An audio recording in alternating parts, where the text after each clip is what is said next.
आप सुन रहे हैं जगत गुरु तत्वदर्शी संत रामपाल जी महाराज द्वारा लिखित पुस्तक ज्ञान गंगा का पेज नंबर 76। कौन तथा कैसा है कुल का मालिक। जिन जिन पुण्यात्माओं ने परमात्मा को प्राप्त किया, उन्होंने बताया कि कुल का मालिक एक है। वह मानव सदृश तेजोमय शरीर युक्त है, जिसके एक रोमकूप का प्रकाश करोड़ सूर्य तथा करोड़ चंद्रमाओं की रोशनी से भी अधिक है। उसी ने नाना रूप बनाए हैं। परमेश्वर का वास्तविक नाम अपनी अपनी भाषाओं में कबीरदेव, वेदों में संस्कृत भाषा में तथा हक्का कबीर श्री गुरु ग्रंथ साहिब में पृष्ठ नंबर 721 पर क्षेत्रीय भाषा में तथा सत कबीर श्री धर्मदास जी की वाणी में क्षेत्रीय भाषा में तथा बंदी छोड़ कबीर संत गरीबदास जी के सद ग्रंथ में क्षेत्रीय भाषा में कबीरा, कबीरन व खबीराया खबीरन श्री कुरान शरीफ सूरत फुरकानी नंबर 25 आयत नंबर 19, 21, 52, 58, 59 में क्षेत्रीय अरबी भाषा में इसी पूर्ण परमात्मा के उपमात्मक नाम अनामी पुरुष, अगम पुरुष, अलख पुरुष, सतपुरुष, अकाल मूर्ति, शब्द स्वरूपी राम, पूर्ण ब्रह्म, परम अक्षर ब्रह्म आदि हैं। जैसे देश के प्रधानमंत्री का वास्तविक शरीर का नाम कुछ और होता है तथा उपमात्मक नाम प्रधानमंत्री जी, प्राइम मिनिस्टर जी अलग होता है। जैसे भारत देश का प्रधानमंत्री जी अपने पास गृह विभाग रख लेता है, जब वह उस विभाग के दस्तावेजों पर हस्ताक्षर करता है तो वहाँ गृह मंत्री की भूमिका करता है तथा अपना पद भी गृह मंत्री लिखता है। हस्ताक्षर वही होते हैं। इसी प्रकार ईश्वरीय सत्ता को समझना है। जिन संतों व ऋषियों को परमात्मा प्राप्ति नहीं हुई, उन्होंने अपना अंतिम अनुभव बताया है कि प्रभु का केवल प्रकाश देखा जा सकता है। प्रभु दिखाई नहीं देता क्योंकि उसका कोई आकार नहीं है तथा शरीर में धुन सुनना आदि प्रभु भक्ति की उपलब्धि है। आओ विचार करें। जैसे कोई अंधा अन्य अंधों में अपने आप को आँखों वाला सिद्ध किए बैठा हो और कहता है कि रात्रि में चंद्रमा की रोशनी बहुत सुहावनी मन भावनी होती है, मैं देखता हूँ। अन्य अंधे शिष्यों ने पूछा कि गुरुजी चंद्रमा कैसा होता है। चतुर अंधे ने उत्तर दिया कि चंद्रमा तो निराकार है, वह दिखाई थोड़े ही दे सकता है। कोई कहे सूर्य निराकार है, वह दिखाई नहीं देता। रवि स्वप्रकाशित है, इसलिए उसका केवल प्रकाश दिखाई देता है। गुरुजी के बताए अनुसार शिष्य 2.5 घंटे सुबह तथा 2.5 घंटे शाम आकाश में देखते हैं, परंतु कुछ दिखाई नहीं देता। स्वयं ही विचार विमर्श करते हैं कि गुरुजी तो सही कह रहे हैं, हमारी साधना पूरी 2.5 घंटे सुबह शाम नहीं हो पाती, इसलिए हमें सूर्य तथा चंद्रमा का प्रकाश दिखाई नहीं दे रहा। चतुर गुरुजी की व्याख्या पर आधारित होकर उस चतुर अंधे की यानी ज्ञानहीन व्याख्या के प्रचारक करोड़ों अंधे यानी ज्ञानहीन हो चुके हों। फिर उन्हें आँखों वाला यानी तत्वदर्शी संत बताए कि सूर्य आकार में है और उसी से प्रकाश निकल रहा है। इसी प्रकार चंद्रमा से प्रकाश निकल रहा है। नेत्रहीनों, चंद्रमा के बिना रात्रि में प्रकाश कैसे हो सकता है। आप सुन रहे हैं जगत गुरु तत्वदर्शी संत रामपाल जी महाराज द्वारा लिखित पुस्तक ज्ञान गंगा का पेज नंबर 77। जैसे कोई कहे कि ट्यूब लाइट देखी, फिर कोई पूछे कि ट्यूब कैसी होती है जिसकी आपने रोशनी देखी है। उत्तर मिले कि ट्यूब तो निराकार होने के कारण दिखाई नहीं देती, केवल प्रकाश देखा जा सकता है। विचार करें, ट्यूब बिना प्रकाश कैसा। यदि कोई कहे कि हीरा स्वप्रकाशित होता है, फिर यह भी कहे कि हीरे का केवल प्रकाश देखा जा सकता है क्योंकि हीरा तो निराकार है, वह दिखाई थोड़े ही देता है, तो वह व्यक्ति हीरे से परिचित नहीं है, फोकट जौहरी बना है। जो परमात्मा को निराकार कहते हैं तथा केवल प्रकाश देखना तथा धुन सुनना ही प्रभु प्राप्ति मानते हैं, वे पूर्ण रूप से प्रभु तथा भक्ति से अपरिचित हैं। जब उनसे प्रार्थना की कि कुछ नहीं देखा है, तुमने अपने अनुयायियों को भ्रमित करके दोषी हो रहे हो। न तो आपके गुरुदेव के तत्व ज्ञान रूपी नेत्र हैं और न ही आपको, इसलिए दुनिया को भ्रमित मत करो। इस बात पर सर्व ज्ञान रूपी नेत्रों के अंधों ने लठ उठा लिए कि हम तो झूठे, तू एक सच्चा। आज वही स्थिति संत रामपाल जी महाराज के साथ है। इस विवाद का निर्णय कैसे हो कि किस संत के विचार सही हैं, किसके गलत हैं। मान लीजिए जैसे किसी अपराध के विषय में 5 वकील अपना विचार व्यक्त कर रहे हैं। एक कहे कि इस अपराध पर संविधान की धारा 301 लगेगी, दूसरा कहे 302, तीसरा कहे 304, चौथा कहे 306 तथा पांचवा वकील 307 को सही बताए। ये पांचों ठीक नहीं हो सकते। केवल एक ही ठीक हो सकता है, यदि उसकी व्याख्या अपने देश के पवित्र संविधान से मिलती है। यदि उसकी व्याख्या भी संविधान के विपरीत है तो पांचों वकील गलत हैं। इसका निर्णय देश का पवित्र संविधान करेगा, जो सर्व को मान्य होता है। इसी प्रकार भिन्न भिन्न विचारधाराओं में तथा साधनाओं में से कौन सी शास्त्र अनुकूल है या कौन सी शास्त्र विरुद्ध है, इसका निर्णय पवित्र सदग्रंथ ही करेंगे, जो सर्व को मान्य होना चाहिए। यही प्रमाण पवित्र श्रीमद् भगवत गीता अध्याय 16 श्लोक 23-24 में जिन आँखों वालों यानी पूर्ण संतों ने सूर्य यानी पूर्ण परमात्मा को देखा, उनमें से कुछ के नाम हैं। नंबर 1 आदरणीय धर्मदास साहेब जी, नंबर 2 आदरणीय दादू साहेब जी, नंबर 3 आदरणीय मलूक दास साहेब जी, नंबर 4 आदरणीय गरीबदास साहेब जी, नंबर 5 आदरणीय नानक साहेब जी, नंबर 6 आदरणीय घीसा दास साहेब जी आदि। नंबर 1 आदरणीय धर्मदास साहेब जी, बांधवगढ़ मध्य प्रदेश वाले, जिनको पूर्ण परमात्मा जिंदा महात्मा के रूप में मथुरा में मिले, सतलोक दिखाया। वहाँ सतलोक में 2 रूप दिखाकर जिंदा वाले रूप में पूर्ण परमात्मा वाले सिंहासन पर विराजमान हो गए तथा आदरणीय धर्मदास साहेब जी को कहा कि मैं ही काशी यानी बनारस में नीरू नीमा के घर गया हुआ हूँ। वहाँ धानक यानी जुलाहे का कार्य करता हूँ। आदरणीय श्री रामानंद जी मेरे गुरु जी हैं। आप सुन रहे हैं जगत गुरु तत्वदर्शी संत रामपाल जी महाराज द्वारा लिखित पुस्तक ज्ञान गंगा का पेज नंबर 78। यह कहकर श्री धर्मदास जी की आत्मा को वापस शरीर में भेज दिया। श्री धर्मदास जी का शरीर 2 दिन बेहोश रहा। तीसरे दिन होश आया तो काशी में खोज करने पर पाया कि यही काशी में आया धानक ही पूर्ण परमात्मा यानी सत्पुरुष है। आदरणीय धर्मदास साहेब जी ने पवित्र कबीर सागर, कबीर साखी, कबीर बीजक नामक सदग्रंथों की आंखों देखे तथा पूर्ण परमात्मा के पवित्र मुख कमल से निकले अमृत वचन रूपी विवरण से रचना की।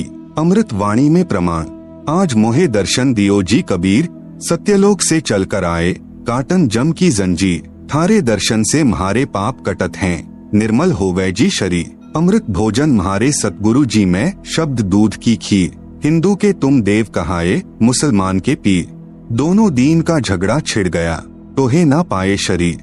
धर्मदास की अर्ज गोसाई बेड़ा लंघाइयों पर लेती। नंबर 2 आदरणीय दादू साहेब जी, अमृतवाणी में प्रमाण कबीर परमेश्वर के साक्षी। आदरणीय दादू साहेब जी जब 7 वर्ष के बालक थे तब पूर्ण परमात्मा जिंदा महात्मा के रूप में मिले तथा सत्यलोक ले गए। 3 दिन तक दादू जी बेहोश रहे। होश में आने के पश्चात परमेश्वर की महिमा की आंखों देखी, बहुत सी अमृतवाणी उच्चारण की। जिन मोह को निज नाम दिया सोई सतगुरु हमार, दादू दूसरा कोई नहीं कबीर सृजनहार। दादू नाम कबीर की जय कोई लेवे ओट, उनको कभू लागे नहीं काल बजर की चोट। दादू नाम कबीर का सुनकर कांपे काल, नाम भरोसे जो नर चले होवे न बंका बाल। जो जो शरण कबीर के तर गए अनंत अपार, दादू गुण कीता कहे कहत न आवे पार। कबीर करता आप है दूजा नाहिं कोय, दादू पूरन जगत को भक्ति दृढ़ावत सोय। ठेका पूरन होय जब सब कोई तजय शरीर, दादू काल गंजे नहीं जपे जो नाम कबीर। आदमी की आयु घटे तब यम घेरे आए, सुमिरन किया कबीर का दादू लिया बचाए। मिटी दिया अपराध सब आए मिले छनमाह, दादू संग ले चले कबीर चरण की छाह। सेवक देव निज चरण का दादू अपना जान, भृंगी सत्य कबीर ने कीन्हा आप समान। दादू अंतर्गत सदा छिन छिन सुमिरन ध्यान, वारू नाम कबीर पर पल पल मेरा प्राण। सुन सुन साखी कबीर की काल नवावे माथ, धन्य धन्य हो तिन लोक में दादू जोड़े हाथ। कहरी नाम कबीर का विषम काल गजराज, दादू भजन प्रताप ते भागे सुनत आवाज। पल एक नाम कबीर का दादू मंचित लाए, हस्ती के अश्वार को श्वान काल नहीं खाए। सुमरत नाम कबीर का कटे काल की पीर, दादू दिन दिन ऊंचे परमानंद सुख सीर। दादू नाम कबीर की जो कोई लेवे ओट, तिनको कभू ना लगई काल बजर की चोट। और संत सब कूप हैं केते झरिता नीर, दादू अगम अपार है, दरिया सत्य कबीर। आप सुन रहे हैं जगत गुरु तत्वदर्शी संत रामपाल जी महाराज द्वारा लिखित पुस्तक ज्ञान गंगा का पेज नंबर 79। अभी तेरी सब मिटे, जन्म मरण की पीर, श्वास उश्वास सुमिर ले, दादू नाम कबीर। कोई सरगुन में रीझ रहा, कोई निर्गुण ठहराए, दादू गति कबीर की, मोते कहीं न जाए। जिन मोह को निज नाम दिया, सोई सतगुरु हमार, दादू दूसरा कोई नहीं, कबीर सृजनहार। नंबर 3, आदरणीय मलुक दास साहेब जी कबीरदेव के साक्षी। 42 वर्ष की आयु में श्री मलुक दास साहेब जी को पूर्ण परमात्मा मिले तथा 2 दिन तक श्री मलुक दास जी अचेत रहे। फिर निम्न वाणी उच्चारण की, जपोरे मन सतगुरु नाम कबीर, जपोरे मन परमेश्वर नाम कबीर। एक समय गुरु बंसी बजाई कालंदरी के तीर, सुर नर मुनि थक गए, रुक गया दरिया नीर। काशी तज गुरु मगहर आए, दोनों दीन के पीर, कोई गाढ़े कोई अग्नि जरावे, ढूंढा न पाया शरीर। 4 दाग से सतगुरु न्यारा, अजरो अमर शरीर, दास मलूक सलूक कहत हैं, खोजो खसम कबीर। नंबर 4, आदरणीय गरीब दास साहेब जी छुड़ानी, जिला झज्जर, हरियाणा वाले, अमृत वाणी में प्रमाण, प्रभु कबीर यानी कबीरदेव के साक्षी। आदरणीय गरीब दास साहेब जी का आविर्भाव सन 1717 में हुआ तथा साहेब कबीर जी के दर्शन 10 वर्ष की आयु में सन 1727 में नला नामक खेत में हुए तथा सतलोक वास सन 1778 में हुआ। आदरणीय गरीब दास साहेब जी को भी परमात्मा कबीर साहेब जी सशरीर जिंदा रूप में मिले। आदरणीय गरीब दास साहेब जी अपने नला नामक खेतों में अन्य साथी ग्वालों के साथ गाय चरा रहे थे, जो खेत कबलाना गांव की सीमा से सटा है। ग्वालों ने जिंदा महात्मा के रूप में प्रकट कबीर परमेश्वर से आग्रह किया कि आप खाना नहीं खाते हो तो दूध ग्रहण करो, क्योंकि परमात्मा ने कहा था कि मैं अपने सतलोक गांव से खाना खाकर आया हूँ।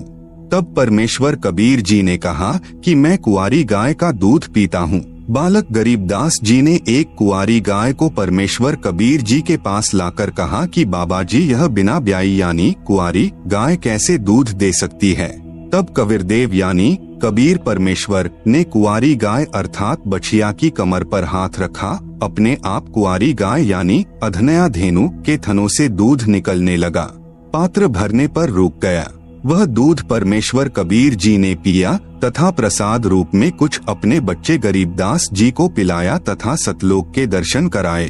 सतलोक में अपने 2 रूप दिखाकर फिर जिंदा वाले रूप में कुल मालिक रूप में सिंहासन पर विराजमान हो गए तथा कहा कि मैं ही 120 वर्ष तक काशी में धाणक यानी जुलाहा रूप में रहकर आया हूँ। मैं पहले भी हजरत मोहम्मद जी को भी मिला था। पवित्र कुरान शरीफ में जो कबीरा, कबीरन, खबीरा, खबीरन, अल्लाहु अकबर आदि शब्द हैं, वे मेरा ही बोध कराते हैं तथा मैं ही श्री नानक जी को बेई नदी पर जिंदा महात्मा के रूप में ही मिला था। आप सुन रहे हैं जगत गुरु तत्वदर्शी संत रामपाल जी महाराज द्वारा लिखित पुस्तक ज्ञान गंगा का पेज नंबर 80। मुसलमानों में जिंदा महात्मा होते हैं। वे काला चौगा यानी ओवरकोट जैसा घुटनों से नीचे तक तथा सिर पर चोटे वाला काला टोप पहनते हैं तथा मैं ही बलक शहर में नरेश श्री अब्राहिम सुल्तान अधम जी तथा श्री दादू जी को मिला था तथा चारों पवित्र वेदों में जो कबीर अग्नि, कबीरदेव, कबीरंघार्य आदि नाम हैं, वह मेरा ही बोध है। कबीर वेद हमारा भेद है, मैं मिलूं वेदों से नाही, जौन वेद से मैं मिलूं वो वेद जानते नाही। मैं ही वेदों से पहले भी सतलोक में विराजमान था।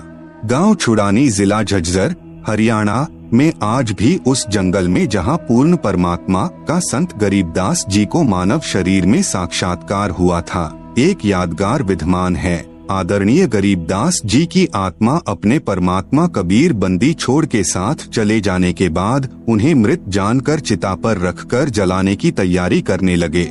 उसी समय आदरणीय गरीबदास साहेब जी की आत्मा को पूर्ण परमेश्वर ने शरीर में प्रवेश कर दिया।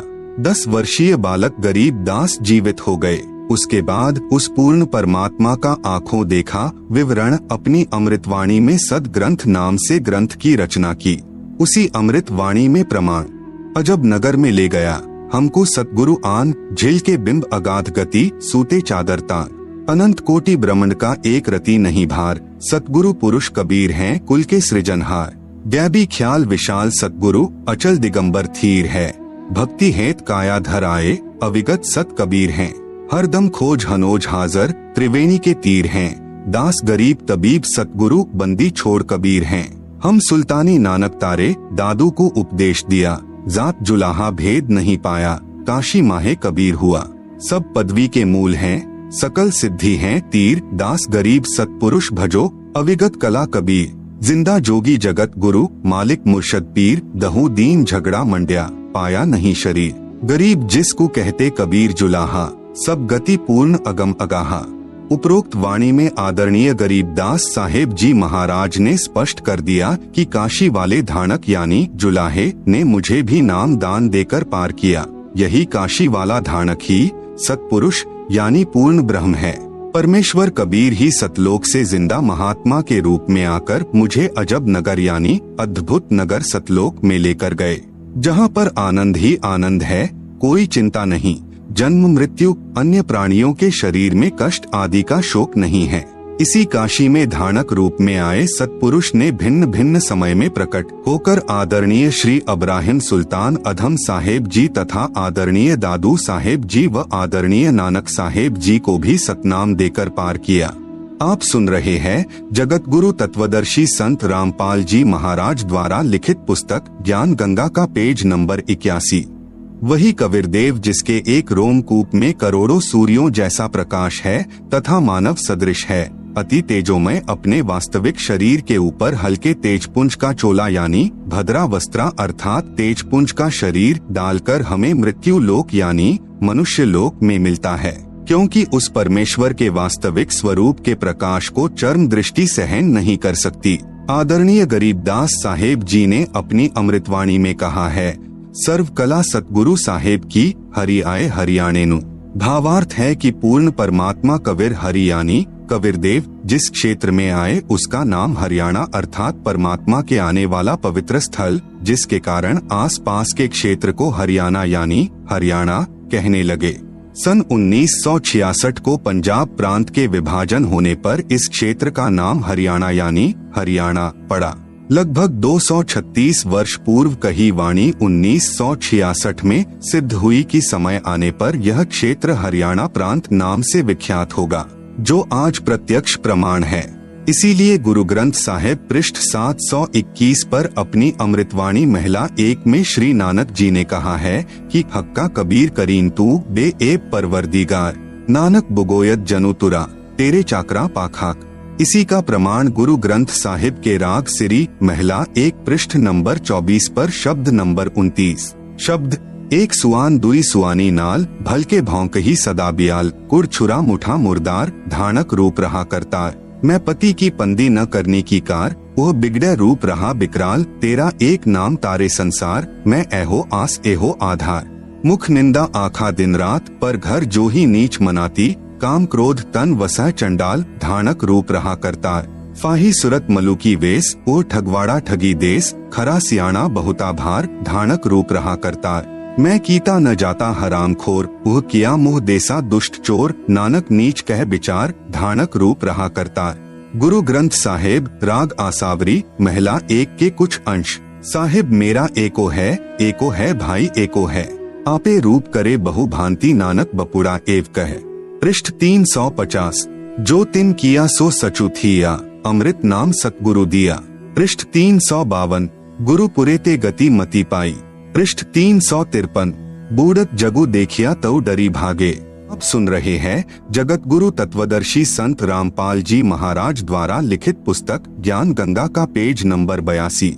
सती गुरु राखे से बढ़ भागे, नानक गुरु की चरणों लागे। पृष्ठ 414। मैं गुरु पूछिया अपना साचा बिचारी रा। पृष्ठ 439। उपरोक्त अमृतवाणी में श्री नानक साहेब जी स्वयं स्वीकार कर रहे हैं कि साहिब यानी प्रभु एक ही है तथा उनका यानी श्री नानक जी का कोई मनुष्य रूप में वक्त गुरु भी था, जिसके विषय में कहा है कि पूरे गुरु से तत्व ज्ञान प्राप्त हुआ तथा मेरे गुरु जी ने मुझे अमृत नाम यानी अमर मंत्र अर्थात पूर्ण मोक्ष करने वाला उपदेश नाम मंत्र दिया। वही मेरा गुरु नाना रूप धारण कर लेता है, अर्थात वही सत्पुरुष है, वही जिंदा रूप बना लेता है। वही धानक रूप में भी काशी नगर में विराजमान होकर आम व्यक्ति अर्थात भक्त की भूमिका कर रहा है।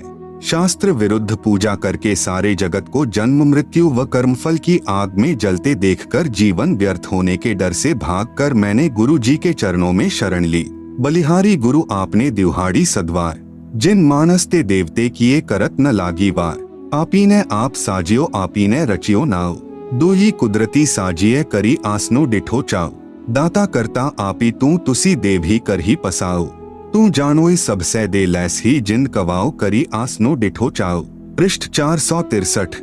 भावार्थ है कि पूर्ण परमात्मा जिंदा का रूप बनाकर बेई नदी पर आए अर्थात जिंदा कहलाए तथा स्वयं ही दो दुनिया ऊपर यानी सतलोक आदि तथा नीचे यानी ब्रह्म व परब्रह्म के लोक को रचकर ऊपर सत्यलोक में आकार में आसन पर बैठकर चाव के साथ अपने द्वारा रची दुनिया को देख रहे हो तथा आप ही स्वयंभू अर्थात माता के गर्भ से जन्म नहीं लेते, स्वयं प्रकट होते हो। यही प्रमाण पवित्र यजुर्वेद अध्याय 40 मंडल 8 में है कि कबीर मनीषी स्वयंभू परिभू व्यवधाता। भावार्थ है कि कबीर परमात्मा सर्वज्ञ है। मनीषी का अर्थ सर्वज्ञ होता है तथा अपने आप प्रकट होता है। वह परिभू यानी सनातन अर्थात सर्वप्रथम वाला प्रभु है। वह सर्व ब्रह्मांडों का व्यवधाता यानी भिन्न भिन्न अर्थात सर्व लोकों का रचनहार है।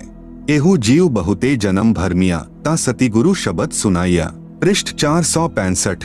भावार्थ है कि श्री नानक साहेब जी कह रहे हैं कि मेरा यह जीव बहुत समय से जन्म तथा मृत्यु के चक्र में भ्रमता रहा, अब पूर्ण सतगुरु ने वास्तविक नाम प्रदान किया। श्री नानक जी के पूर्व जन्म सतयुग में राजा अम्बरीश, त्रेतायुग में राजा जनक हुए थे और फिर नानक जी हुए तथा अन्य योनियों के जन्मों की तो गिनती ही नहीं है।